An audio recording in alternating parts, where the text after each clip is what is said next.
Hi, my name is Graham Hubertz doing the Session 5 assignment for Management 310. So our assignment today is going over real estate financial analysis. So our mission and situation, we're 28 years old, making 85 grand a year and tired of paying 2,200 a month in rent. You found a condo that you love. The property details, the purchase price is $425,000. The HOA fees, homeowners association fees are $350 a month. Property taxes are $5,100 a month. The insurance is $1,200 a year. Property taxes are $5,100 a year. Current mortgage rates are 6.8% over a 30-year fixed period. You have $95,000 saved for down payment and closing costs. Closing costs estimated at $12,000. You are not moving in 5 years, but may after 5 years. You will put 20% in down payment. So our alternative scenarios to consider. Our landlord offered to lock in your rent at $2,500 for 5 years if you renew the lease now. Similar condos in the building rent for $2,600 a month. Condo prices in your area appreciated 4% annually over the past decade. You could get a 6.5% for 30-year fixed mortgage if you pay 2 points. So our minimum questions to explore: what the true monthly cost of owning versus renting? How much equity would you build in 5 years? How do you think / decide on buying versus renting? What is points and should you consider it? So our approach is going to be the driver framework, which D, define and discover. What's a real estate decision? What are the true costs? Anything not just money. R for represent, map out all cash flows, not just the obvious ones. I for implement, build a comprehensive model including taxes, maintenance, and opportunity cost. V for validate, which is compare with online calculators and real estate websites. E for evolve, how sensitive is your decision to rate changes or price appreciation. And R reflect, what hidden cost or benefits surprised you. So I put all of this into Google Gemini, and this is what it spit out. And I also used the KISS principle, keep it simple and stupid, as well as had it give me Python code. So here's the first analysis, is thinking through our decision, the driver framework, or KISS edition, yeah. So 1, define and discover. What's the real question? The decision is, should I buy a $425,000 condo or keep renting for the next 5+ years? The true cost in buying, it's not just a mortgage, it's a mortgage, HOA, taxes, insurance, and the money you're locking up in the down payment that could have been invested elsewhere. This is called opportunity cost. The true cost, renting. Just the monthly rent payment. It's simple, but you get no ownership. Beyond money. Owning, you get stability, a sense of community, and the freedom to paint the walls whatever color you like. You also get the responsibility of fixing things when they break. Renting, you get flexibility. If you get a job offer in another city, you can move easily, but you're subject to your landlord's rules and rent increases, though you have a locked-in offer. 2, represent. Where does the money go? So let's map out the cash flow for both options. So buying a condo, we would have a huge outflow today if we put down a down payment. If there was a down payment of $85,000 plus the closing costs of $12,000, which our outflow today would be $97,000. Our monthly outflow would be our mortgage payment plus our HOA fee plus property tax plus insurance. So renting, it would give us a monthly outflow, a locked-in rent of $2,500. So I'll go to implement. Let's run the numbers. Here's the summary of the calculations from the Python script. Our true monthly cost of owning, $3,506, which includes our mortgage already, which is $2,298. Property taxes, $425 a month. Insurance, $100 a month, and HOA fees, $350 a month. Our monthly cost of renting, $2,500. So our equity after 5 years is around $154,586. This is your financial stake in the property. It comes from 2 places. 1, your condo's value going up. After 5 years at a 4% appreciation rate, your $425,000 condo could be worth around $517,000. And you could paying down your loan. You'll be paid down about $22,000 of your mortgage.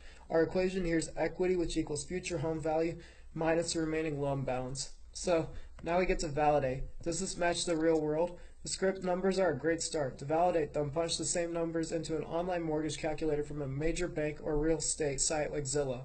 You should get very similar results for the monthly mortgage payment. This confirms our math is solid. So now we go to evolve.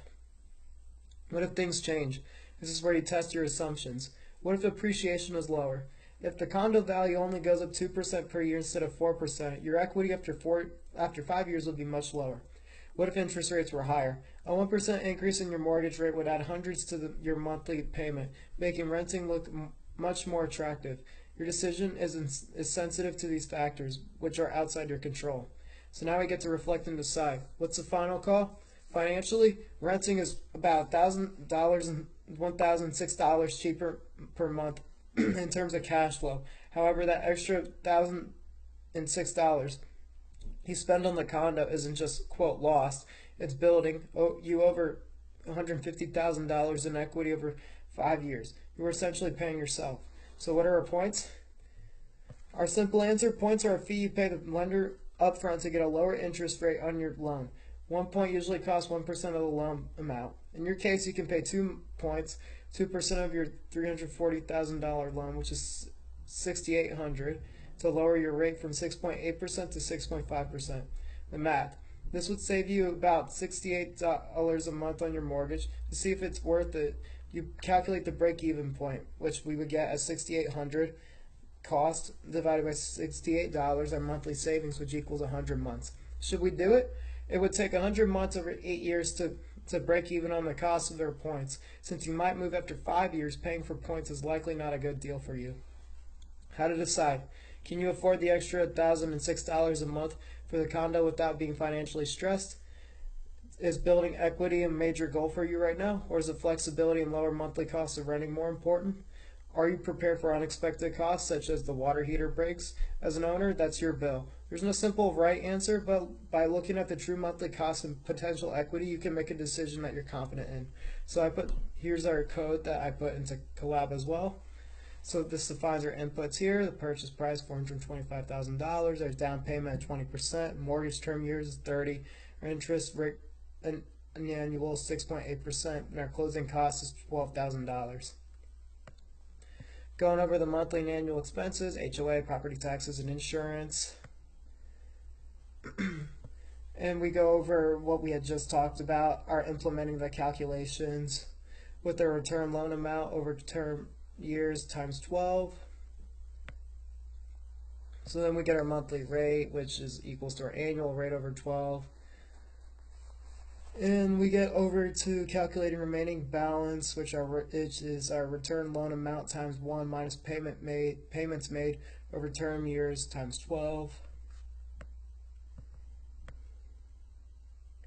And we also find our balance, which is equals to the loan amount times 1 plus the monthly rate times number of payments overall minus 1 plus the monthly rate times payments made over 1 plus monthly rate times number of payments total minus 1.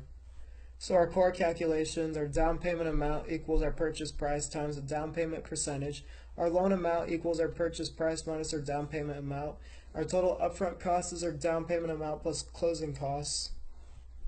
And our monthly ownership cost, monthly mortgage, we would get all these equations, like monthly taxes, we get property taxes yearly divided by 12, insurance would be the same thing divided by 12. Our future property value would be purchase price times 1 plus the appreciation rate annual times analysis period years. Our cost of points would be loan amount times the points fee percentage. So now we display our results, and this is what we get.